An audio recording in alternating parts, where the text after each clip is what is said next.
مذاکر میں سے ایک ہے محبت مومنین کے دلوں میں، یعنی تم چاہ کر بھی مومنین کے دل سے یہ محبت نہیں نکال سکتے، یہاں تک کہ مومن دار پر تو چڑھ سکتا ہے لیکن علی کے ولایت سے پیچھے نہیں ہٹ سکتا ہے، اپنی زبانیں تو کڑوا سکتا ہے لیکن علی ولی اللہ کی گواہی زندگی بھر دیتا رہے گا۔ لہذا ضروری یہ ہے کہ جب ولایت خون کے اندر دوڑنے لگے، ولایت روح کے اندر دوڑنے لگے تو زندگی بھی کامیاب بن جاتی ہے، آخرت بھی کامیاب بن جاتی ہے۔ ایک صلوات پڑھے محمد والے۔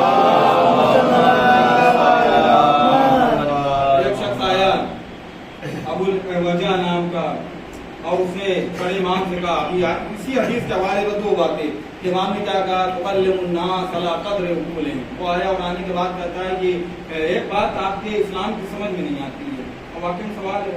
اس نے کہا کہ قرآن کی آیت ہے کہ جب انسان کو جہنم میں عذاب کیا جائے گا تو ایک کھال ختم ہوگی دوسری کھال چل جائے گی۔ اس نے کہا کہ مجھے بات سمجھ میں نہیں آتی ہے کہ جو پہلی والی کھال تھی اس نے تو چلو ٹھیک ہے ظلم کیا ہے، جو دوسری والی کھال آ رہی ہے اس میں اللہ تعالیٰ کیوں کرا جبکہ اس کی کوئی غلطی نہیں ہے۔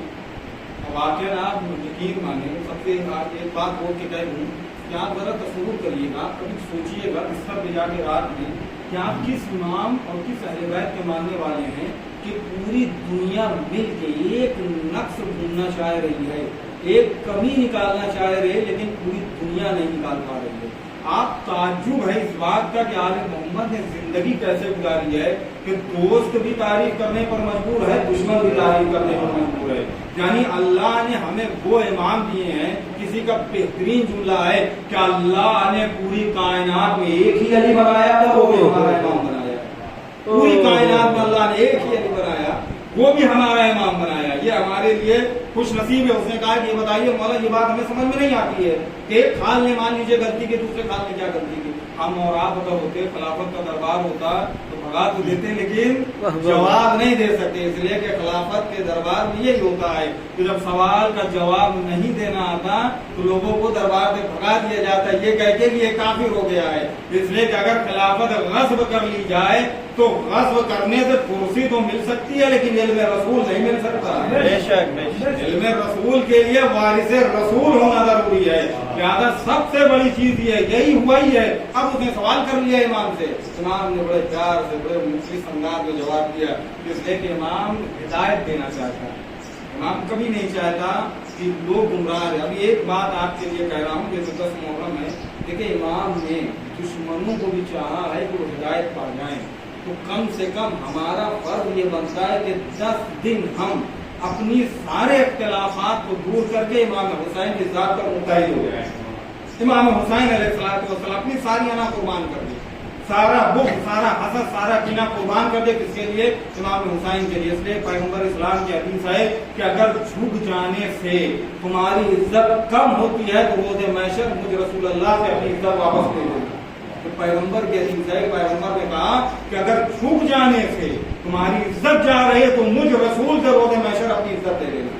لہٰذا اس نے پوچھ لیا، امام نے کہا کہ ہاں بات تو تم صحیح کہہ رہے ہو کہ جب ایک خال نے کیا تھا اس کو مل گیا چلی گئی، اور اس کے بعد دوسری خال کو آئی ہے، اس کا عذاب کیوں ہو رہا ہے؟ اصل میں تم سمجھے نہیں، اصل میں تم سمجھے نہیں۔ لیکن جب اسلام میں ناجائز اولادیں اصل خلافت کو غصب کر کے اپنے آپ کو خلیفہ سمجھنے لگتی ہیں تو اسلام کا حال یہی ہوگا، اسلام کا حال ایسے ہی ہو جاتا ہے کیونکہ جواب دیتے نہیں بنتا ہے۔ مرتبہ امام نے اس سے کہا کہ اصل میں تم عذاب کے معنی کو سمجھے ہی نہیں، ایسا نہیں ہے کہ ایک کھال جلنے کے بعد کوئی دوسری کھال اللہ الگ سے پیدا کر کے لگائے گا، بلکہ جو تمہاری کھال جلی ہے اسی کو بار بار اللہ اسی کھال میں تبدیل کرتا رہے گا تاکہ تمہیں جو عذاب ہو رہا ہے اسی کھال پر عذاب ہو، دوسری کھال پر عذاب نہ ہو۔ لہٰذا امام نے اس کو جواب دیا۔ دیکھیں اگر آخری بات ہو نہ تمام ہے، اسی کے ساتھ اپنے مسائل کی زیادہ وقت آپ کو نہیں لینا۔ اسلام پیغمبر اسلام کے بعد اتنے ٹکڑوں میں تبدیل ہوا ہے، اتنے ٹکڑوں میں تبدیل ہوا ہے کہ انسان سوچ بھی نہیں سکتا، صرف ولایت کو نہ ماننے کی بنیاد پر۔ ایک واقعہ ہے اور یہ واقعہ بڑا افسوس کی بات ہے کہ ایک شخص جو ہے وہ ایک جگہ جا رہا تھا، اس نے حمص نام کا ایک شہر تھا اس زمانے میں، اس نے مسجد میں آذان سنی، آذان دی جا رہی ہے اشہد ان لا الہ الا اللہ اہل الحمص، حمص کے لوگ گواہی دیتے ہیں کہ محمد اللہ کے رسول ہے۔ اب نئی اذان تھی، اس میں تعظیم سامان ہے، अब उसने ताज्जुब किया कि ये कौन सी अजान है कि हम से लोग मसलन कहा जाए, मिसाल दी जाए, कलकत्ता के लोग कहते हैं कि मोहम्मद अल्लाह के रसूल है और आपकी मस्जिद से अजान हो रही हो, तो हर कोई ताज्जुब करेगा ये कौन सी अजान है। अब थोड़ी दूर और आगे बढ़ा, देखा कि एक जनाजे को बहुत सारे लोग लेके जा रहे हैं, बहुत सारे लोग। अब वो बेचारा उठ उठ के कह रहा है कि मैं जिंदा हूँ, लेकिन लोग उसे दफन करने के लिए ले जा रहे हैं। मस्जिद में पहुंचा, वहां देखा कि एक इमाम साहब नमाज पढ़ा रहे, एक कान उठाए हुए, एक कान पे खड़े होकर नमाज पढ़ा रहे हैं। और ये हैरत हुई कि ये कौन सी नमाज है कि एक कान उठी हुई है, दूसरी कान पे नमाज पढ़ाई जा रही है। फिर एक कादी साहब फैसला कर रहे थे, कोई चोर का फैसला था। अब वो हाथ में एक गिलास लिए और एक घूंट मार के जो है वो कसम खा के कह रहे थे कि ये जो है शराब है। अब जो है वो इसको बड़ा ताज्जुब हुआ कि इसने वहीं के हम सिगरेट वाले से पूछा कि ये बताओ कि ये क्या है, ये कैसा इस्लाम है, कैसा दीन है। ये मौज़िन अज़ान दे रहा है कि हम से लोग कहते हैं कि मोहम्मद अल्लाह के रसूल है। तो मुसलमानों के गिरोह ने आवाज़ दी कि क्योंकि हमारा मुसलमान मौज़िन छुट्टी पर गया है और हमारे पास कोई मौज़िन नहीं था, लिहाजा ये जो मौज़िन है ये ईसाई मौज़िन है, लिहाजा ईसाई तो रसूल को मान नहीं रहा है, लिहाजा ये कह रहा है कि हम से लोग कहते हैं मोहम्मद अल्लाह के रसूल है, मैं नहीं कहता अपनी तरफ से। यानी ये हालत इस्लाम की हुई। का जो दूसरा मंजर मैंने देखा उसकी वजह क्या थी कि एक आदमी उठ के कह रहा है हम जिंदा हैं और 2000 आदमी उसे दफन करने के लिए ले जा रहे हैं। उससे पूछा कि ये बताओ इस्लाम में कितनी गवाही, कितनी गवाहों की गवाही मानी जाएगी। का वो गवाह अगर दे कोई तो चांद की तस्दीक के लिए 2 आदमी गवाही दे दे चांद हो गया। ये बताओ कि एक आदमी उठ के कह रहा है हम जिंदा, ये 10,000 आदमी कह रहे हैं मर गए, बताओ किसकी बात माने, जिंदे की माने या मुर्दे की माने। अच्छा चलो ये भी कभी याद हो गया। अब वो जो मस्जिद में गए थे वहां देखा कि इमाम साहब एक पैर अपना उठाए हुए और एक पैर से माफ, ये कजिया नहीं समझ में आया। तो उसने कहा असल में इमाम साहब मस्जिद में जल्दी जल्दी तशरीफ ला रहे थे, उनका एक पैर नजीस हो गया था, तो लिहाजा जो नजीस हो गया तो उसको उन्होंने उठा लिया था, जो बात था उससे नमाज पढ़ा रहे थे। ये भी कजिया हाल हो गया। उसके बाद तो जो काजी थे वो क्या बार बार कसम खा के बता रहे थे, ये तो उनको समझ में नहीं आया। उसने कहा कि असल में मसला ये था कि जो आया था मुजरिम इसने शराब पी थी, गिलास में शराब थी और ये मुजरिम कह रहा था कि मैंने शराब नहीं पी। तो कादी साहब पी के बता रहे थे कि खुदा की कसम ये शराब है, खुदा की कसम ये शराब है। तो आप ये तारीख का वाक़या आप तसव्वुर करें कि अहले बैत के दर से जुदा होने के बाद इस्लाम की क्या हालत हुई है, इस्लाम कितने फिरकों में बटा है। आज दुनिया के अंदर मुसलमानों की तौहीन इसीलिए है कि वो अहले बैत के दर से मिला नहीं है, मुत्तसिल नहीं है, और जो अहले बैत के दर को छोड़कर दरबारी खिलाफत में जाता है वो दुनिया में भी बदनाम होता है, आखिरत में भी बदनाम होता है। एक सलावत पढ़े मोहम्मद दोनों जगह जिंदगी खराब है। अच्छा दुनिया में हम इसलिए मारे जा रहे हैं जब मुसलमान है, और अल्लाह आखिरत में इसलिए मारेगा कि तुम मुसलमान थे ही नहीं, तो मुसलमान थे ही नहीं। इसलिए कि जो अहले बैत के दर से हटकर जिंदगी भर नमाज पढ़े, ऐसी नमाज भी मुंह पे मार दी जाएगी, ऐसा रोजा भी मुंह पे मार दिया जाएगा, ऐसा हज भी मुंह पे मार दिया जाएगा। यानी बगैर विलायत अली के अगर कोई भी इंसान कोई भी काम अंजाम दे तो वो एक बेरूह जिस्म कहलाती है। इबादत के अंदर वज़न तब पैदा होता है जब विलायत अली दिल में रखते हुए इबादत को अंजाम दिया जाए। एक सवाल पढ़े मोहम्मद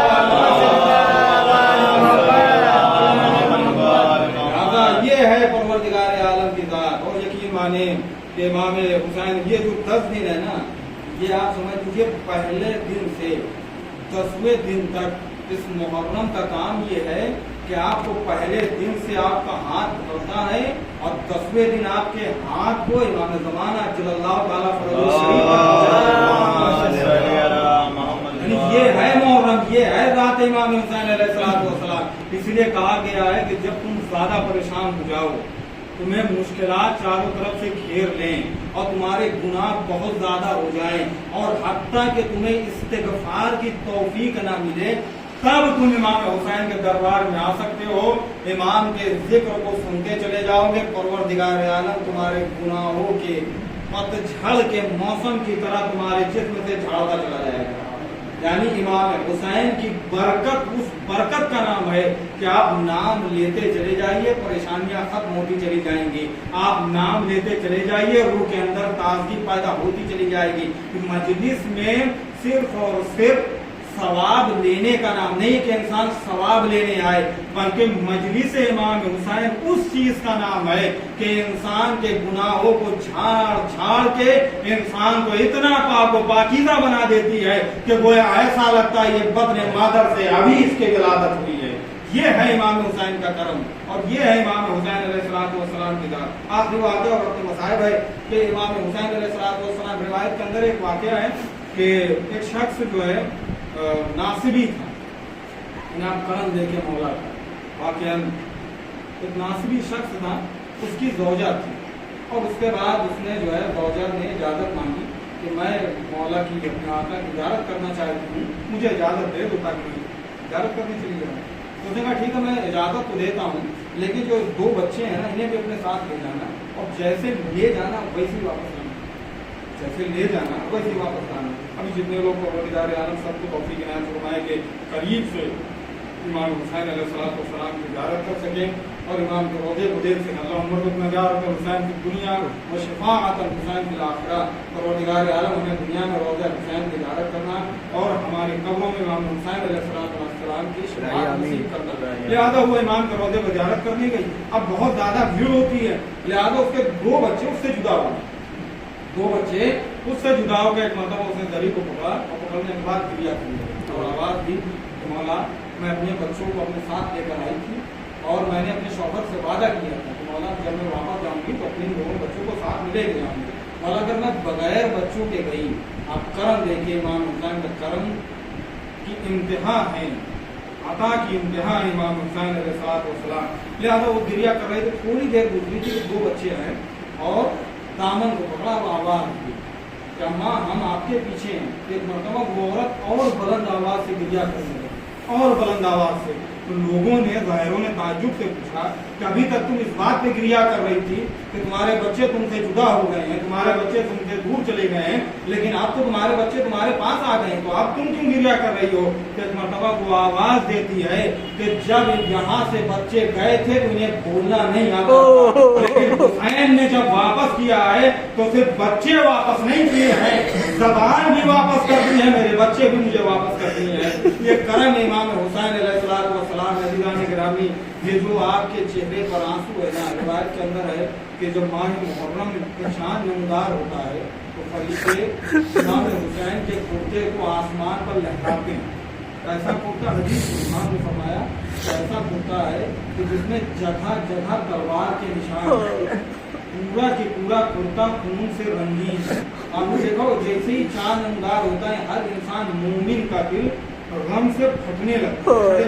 पूछा तो मौला क्या वजह है कि जैसे ही इमाम हुसैन का जिक्र किया जाता है लोगों की आंखों में आंसू आ जाता है। तो एक मरतबा इमाम ने फरमाया, इमाम के जुमले इमाम ने कहा कि हर मोमिन के जिस्म को जब अल्लाह ने बनाया था तो उसमें थोड़ी सी खाके शिफा मिला ली थी। लिहाजा जब भी हुसैन का नाम आता है ये खाके शिफा अंदर से निकलने लगती है और हर मोमिन की आंख से आंसू जारी हो जाता है। रिवायत बयान कर वाक़िअन तन्हा तरीन और मज़लूम तरीन ज़ात इमाम हुसैन अलैहिस्सलाम, मज़लूम तरीन ज़ात है और इतनी मज़लूम ज़ात है कि अगर क़यामत तक गिरिया किया जाए ना तो कम है। रिवायत बयान करती है अज़ीज़ान गिरामी, जब फलक पर इमाम के कुर्ते को नमदार किया जाता है तो सिर्फ आप गिरिया नहीं करते हैं, अल्लाह ने जितनी मखलूक पैदा की है ना हर मखलूक इमाम हुसैन पर गिरिया करती है और गिरिया करने का हक भी है, इसलिए कि जिस तरीके से घर को उजाड़ा गया है पूरी तारीख कायनात में किसी नबी की उम्मत के साथ, किसी नबी की उम्मत ने उनके खानदान के साथ, उनके अहले बैत के साथ इतना जुल्म नहीं किया है जितना पैगंबर की उम्मत ने पैगंबर के नवासे पर जुल्म किया है।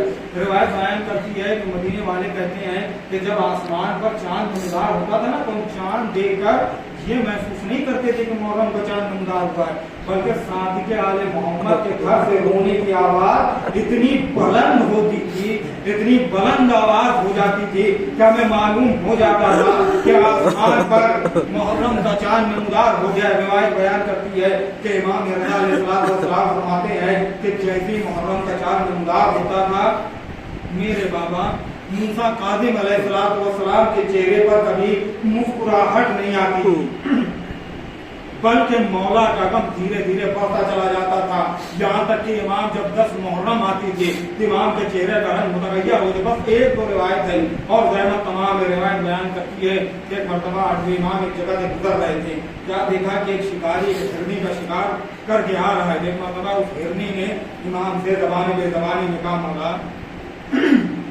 مجھے اتنی اجازت دلا دیجیے کہ مولا میں اپنے بچوں کو دودھ پلا کے واپس آ جاؤں۔ میں کہوں گا مولا یہ ہرنی کتنی خوش نصیب ہے کہ آپ سے کلام کر رہی ہے، اپنے بچوں سے دودھ پلانے کی اجازت مانگ رہی ہے۔ مولا کربلا میں جناب علی اصغر کربلا میں جناب علی اصغر جس امام نے جانوروں پر اتنا رحم کھایا اس کی امت نے، رسول کی امت نے اس مولا پر ایک لمحہ بھی رحم نہیں کھایا۔ روایت بیان کرتی امام نے شکاری سے کہا کہ دیکھو یہ ہرنی کے بچے ہیں انہیں واپس جانے دو۔ روایت بیان کرتی کہ ہرنی گئی اپنے بچوں کو دودھ پلایا۔ ایک مرتبہ شکاری امام سے کہتا ہے کہ مولا میں نے کہا تھا جانور کون سا وعدہ پورا کرتے ہیں، جانور کبھی واپس نہیں آتے ہیں، آپ نے وعدہ کر لیا۔ امام نے دیکھا کہ ابھی جیسے تھوڑا شام نمودار ہوئی ایک جگہ سے دھول اٹھنا شروع ہوئی۔ ایک مرتبہ ہرنی قریب آئی، ہرنی سے امام نے پوچھا یہ بتاؤ تمہارے تاخیر میں آنے کی وجہ کیا ہے، تم اتنا تاخیر میں کیوں آئی ہو؟ ایک مرتبہ ہرنی کہتی ہے کہ مولا میری زندگی کی آخری مجلس سے آج پورے جنگل کے جانوروں نے امام حسین کے لیے گریہ کرنے کا انعقاد کیا تھا، اور میری زندگی کی آخری مجلس سے میں یہ چاہ رہی تھی کہ اب مجھے مر جانا ہے امام حسین کا گریہ کر لو۔ میں کہوں گا مولا میرا کتنا مظلوم ہے، انسان بھی آپ پر گریہ کرتے ہیں، فرشتے بھی آپ پر گریہ کرتے ہیں، یہ جانور بھی آپ پر گریہ کرتے ہیں، عجب نہیں امام کے آنکھوں میں آنسو آ گئے۔ میرا مولا کتنا مظلوم تھا، جانوروں نے بھی گریہ کیا ہے، آئمہ نے بھی گریہ کیا ہے، اولادوں نے بھی گریہ کیا ہے، یہی وجہ ہے کہ ہر حضرات کے آنکھوں میں آنسو ہے۔ آخری روایت اور رحمت تمام ہے روایت بیان کرتی ہے۔ بس آخری بات ہے رخصتی امام حسین علیہ السلام کی، ایک دو جملے اور رحمت تمام ہے روایت بیان کرتی ہے عزیزان۔ بس آخری روایت امام کو بیان کرتے ہیں۔ راوی کہتا ہے حمید ابن مسلم کہ جب امام حسین علیہ السلام مدینہ چھوڑنا چاہتے تھے، آپ یقین سے بتائیں جب آپ یہاں سے کہیں باہر جاتے ہیں تو آپ کو یہ امید ہوتی ہے، آپ کے گھر والوں کو یہ امید ہوتی ہے کہ اگر میرا لڑکا جا رہا ہے، اگر میرے والد جا رہے ہیں، اگر میرے بھائی جا رہے ہیں تو 1 مہینہ 2 سال 4 سال 5 سال کے بعد واپس آئیں گے۔ ذرا جناب صغرا کے دل کی کیفیت کو سوچیے کہ صغرا کو معلوم ہے کہ میرا بابا مدینہ کو چھوڑ رہا ہے لیکن واپس نہیں آئے گا، علی اصغر جیسا ننھا بھائی مدینہ کو چھوڑ رہا ہے لیکن واپس نہیں آئے گا، علی اکبر جیسا بھائی ہے مدینہ کو چھوڑ رہا ہے واپس نہیں آئے گا۔ علی جان گرامی کو کیفیت کیا ہوگی؟ یہی کیفیت امام حسین علیہ السلام کے ساتھ ہے۔ ایک مرتبہ روایت بیان کرتی ہے کہ جب امام نے ارادہ بنا لیا کہ مجھے مدینہ چھوڑ دینا ہے، مدینہ رہنے کی جگہ نہیں ہے، تو پیغمبر اسلام کی قبر پر پہنچے اور پہنچنے کے بعد کہتے ہیں نانا آپ کی امت نے بہت ظلم اٹھائے ہیں، اے نانا آپ کا مدینہ رہنے کے قابل نہیں رہا ہے، اے نانا آپ کا نواسا آپ کا بیٹا یہ وطن چھوڑ کر جا رہا ہے۔ روایت بیان کرتی ہے کہ ایک مرتبہ بھیا حسن کی قبر پہ آئے ہیں، بتا کے جملے اور رحمت تمام ہے۔ ایک مرتبہ بھیا حسن سے کہا بھیا حسن مجھے جب بھی آپ کی زیارت کرنا ہوتی تھی میں آ کے آپ کی زیارت کر لیا کرتا تھا، لیکن اے بھیا حسن میں مدینہ چھوڑ کر جا رہا ہوں۔ ایک مرتبہ روایت آگے بڑھتی ہے، ایک مرتبہ حمید ابن مسلم کہتا ہے کہ ابھی تک امام حسین کے جانے کا انداز الگ تھا، رسول کی قبر پر گئے تو انداز الگ تھا، بھیا کی قبر پر گئے تو انداز الگ تھا، لیکن جیسے ماں کی قبر جیسے ایک چھوٹا بچہ گٹھلیوں کے بل اپنی ماں کے قریب جاتا ہے اسی طرح حسین زمین پر بیٹھے اور اپنی ماں کی قبر کی طرف آئے اور آواز دی ہے اماں جس حسین کو تم نے چکیاں پیٹ پیٹ دکھایا تھا وہ حسین مدینہ چھوڑا، عجب نہیں قبر سے آواز آئی ہو اے حسین تو تنہا نہیں جائے گا، تیری دنیاوی ماں عصا کا سہارا لے کر ٹوٹی ہوئی پتلیوں کے ساتھ جہاں جہاں حسین تو جائے گا وہاں وہاں حسین تیری ماں جائے گی۔ انا للہ و انا الیہ راجعون۔ رضم بقضائہ و تسلیما لامرہ وخیال الذین ظلموا انہم قلبی یسرعون۔ بسم اللہ الرحمن الرحیم۔ لعن اللہ قاتل فاطمہ لعن اللہ تعالی فاطمہ اللهم الله واسع بحقك يا مولاك تبارك وتعالى اللهم عن تقرب الانسان واولاد واصحابه اللهم